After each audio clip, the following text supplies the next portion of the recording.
In this video we will talk about the evolution of the uneven bar in gymnastics. The evolution of the uneven bar apparatus originally consisted of men's parallel bar set to different heights. Consequently, the bars were very close together and gymnasts could transition from one to the other with little difficulty. Routines of the early 50s consisted of simple circles, skips, and static balance elements and holds. In the late 1950s, the trend shifted toward fluid motion and gymnasts began to perform routines composed of more difficult circles, skip, beats, or bouncing the bar off the low bar while hanging from the high bar, grabs, wrapping the body around the low bar while hanging from the high bar, and transitions. Release movements also began to come into play, although they were almost entirely limited to transitions between the low and the high bars. In the late 60s, early 70s, companies began manufacturing uneven bars as a separate specific apparatus. The design was changed slightly to allow the bars to be adjustable,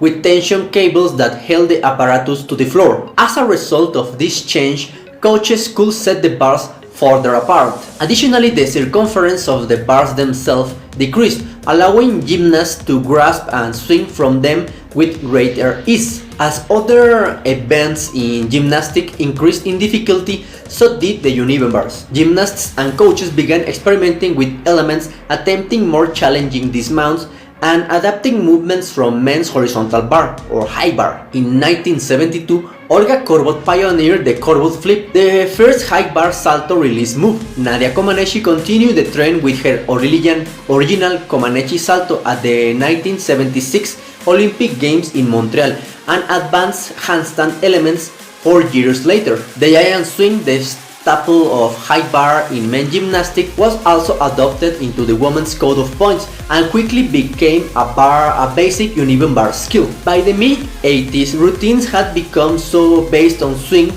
and release moves that the bars were moved even further apart. The distance between bars increased even more as gymnasts developed difficult transition elements that require space, such as the pack salto. For international elite level gymnasts, there is a required distance between the low and the high bar, called FIG setting, where all elite level gymnasts must compete. Of all the apparatus in women artistic gymnastics, uneven bars is probably the one that has seen the most radical changes. Most elements from the 50s and 70s and 60s, such as the hedge dismount and the Rodolcha somersault, are now completely obsolete and almost never used. Others, such as the once traditional beats and grabs, are impossible given to the current diagonal separation between bars, and still others, such as static holds and the Korbut flip, are not permitted under the current code of points. The USAG level 1 to 5, everyone in the same level performs the same compulsory routine. In levels 1 to 3,